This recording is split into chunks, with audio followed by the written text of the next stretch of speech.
A diagram showing axon terminal and synapse is given. Identify correctly at least two of A to D. ठीक है, तो एक diagram दे रखा है जिसमें दे रखा है एक्सॉन टर्मिनल और सिनेप्स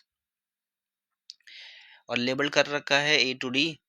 करेक्ट जो है एटलीस्ट कम से कम दो जो है करेक्ट हमें आइडेंटिफाई करने हैं। तो ऑप्शन ए कह रहा है कि जो ए लेबल कर रखा है वो है आपका न्यूरो ट्रांसमीटर। ए कहाँ पर है? ये है, नीचे की तरफ है। ये न्यूरो ट्रांसमीटर नहीं है, ठीक है, ये रिसेप्टर है। नेक्स्ट है बी। बी जो लेबल कर रखा है मतलब ये कह रहा है कि सिनेप्टिक क्लेफ्ट है। सिनेप्टिक क्लेफ्ट है, ये बिल्कुल खाई होती है ये इन दोनों के बीच में और सिनेप्सिस के बीच में है, इसलिए इसका नाम है सिनेप्टिक क्लेफ्ट। नेक्स्ट है आपका सी। सी जो लेबल कर रखा है, कहा गया है कि न्यूरोट्रांसमीटर है।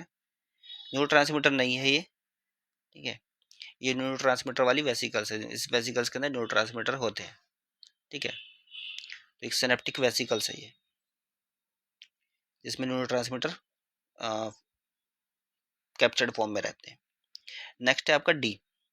डी के बारे में लिखा हुआ है कि ये कैल्शियम है। कैल्शियम नहीं है, ये कैल्शियम चैनल है, ठीक है, इसके थ्रू कैल्शियम से एंटर होता है,